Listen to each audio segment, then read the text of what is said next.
महज 22 साल की उम्र, घर का इकलौता कमाने वाला बेटा, पिता लकवाग्रस्त। माँ को बेटे पर गर्व था कि आखिर उसे नौकरी मिल गई है, लेकिन अब वही बेटा कफन में घर लौटा है। लखनऊ के अलीगंज अग्निकांड में 15 लोगों की जान चली गई, लेकिन इन 15 आंकड़ों के पीछे 15 ऐसी कहानियां हैं जिन्होंने पूरे देश को रुला दिया है। सोमवार की दोपहर लखनऊ के अलीगंज इलाके में सब कुछ सामान्य था। छात्र अपनी पढ़ाई में व्यस्त थे, कुछ युवा अपने कंप्यूटर स्क्रीन के सामने बैठकर एनिमेशन और डिजाइनिंग का काम कर रहे थे। किसी को अंदाजा नहीं था कि अगले कुछ मिनटों में ये इमारत चीखों, धुएं और मौत की गवाह बनने वाली है। दोपहर करीब 2:30 बजे अचानक इमारत में आग लग गई। शुरुआती जानकारी के मुताबिक एसी के कंप्रेसर में धमाका हुआ और देखते ही देखते आग ने पूरे भवन को अपनी चपेट में ले लिया। कुछ ही मिनटों में धुएं का गुब्बार हर कमरे, हर सीढ़ी और हर कोने में फैल चुका था। अंदर मौजूद लोग समझ ही नहीं पाए कि आखिर हो क्या रहा है। इसी इमारत के अंदर मौजूद था 22 साल का अब्दुल रहमान, एक साधारण परिवार का साधारण बेटा, एक ऐसा बेटा जिसने बहुत छोटी उम्र में परिवार की जिम्मेदारी अपने कंधों पर उठा ली थी। उसके पिता अफजल कई वर्षों से लकवाग्रस्त हैं। घर की आर्थिक स्थिति पहले से ही संघर्षों से भरी थी, लेकिन अब्दुल ने हार नहीं मानी।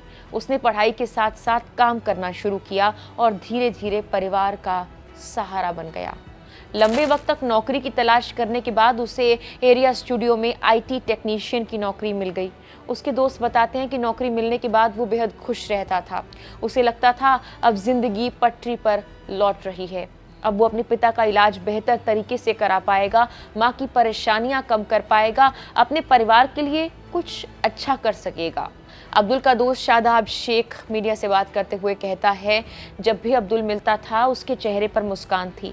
वो हमेशा भविष्य की बातें करता। उसे अपनी नौकरी पर गर्व था। उसे इस बात की खुशी थी कि आखिरकार उसकी मेहनत रंग लाई। लेकिन किसे पता था जिस नौकरी को पाने के लिए उसने इतना संघर्ष किया, वही जगह उसकी जिंदगी की आखिरी मंजिल बन जाएगी।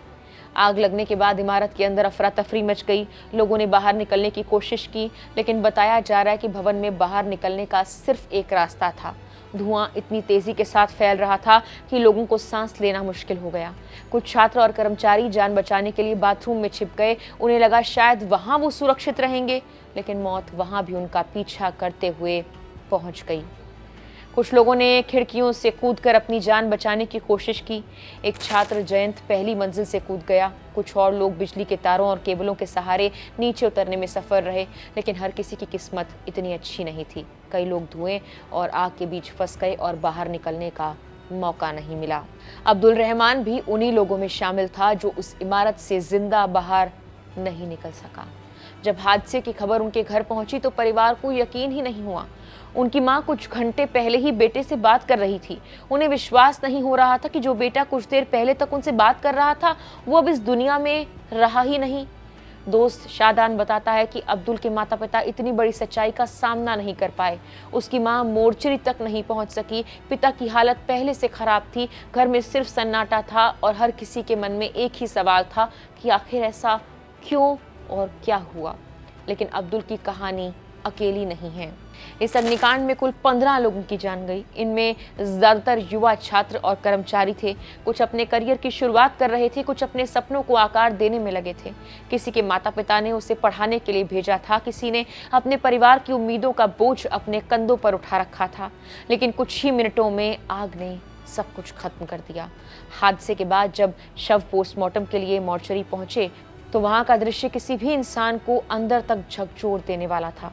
पोस्टमार्टम हाउस के बाहर चारों तरफ रोते बिलखते परिवार दिखाई दे रहे थे। कोई अपने बेटे का नाम पुकार रहा था, कोई बेटी की तस्वीर हाथ में लेकर फूट फूट कर रो रहा था। कई माता पिता अपने बच्चों की पहचान करने पहुंचे थे, लेकिन उन्हें शायद अब भी उम्मीद थी कि कहीं कोई चमत्कार हो जाए, उनके बच्चे जिंदा लौट आएं। शाम होते होते 15 शवों का पोस्टमार्टम शुरू हुआ। हालात इतने गंभीर थे कि अतिरिक्त डॉक्टर्स को बुलाना पड़ा। एक साथ कई पोस्टमार्टम किए गए। वहां मौजूद लोगों के मुताबिक पोस्टमार्टम हाउस के बाहर का मंजर इतना दर्दनाक था कि उसे शब्दों में बयां करना मुश्किल है। हर तरफ सिर्फ मातम, चीखें और आंसू दिखाई दे रहे थे।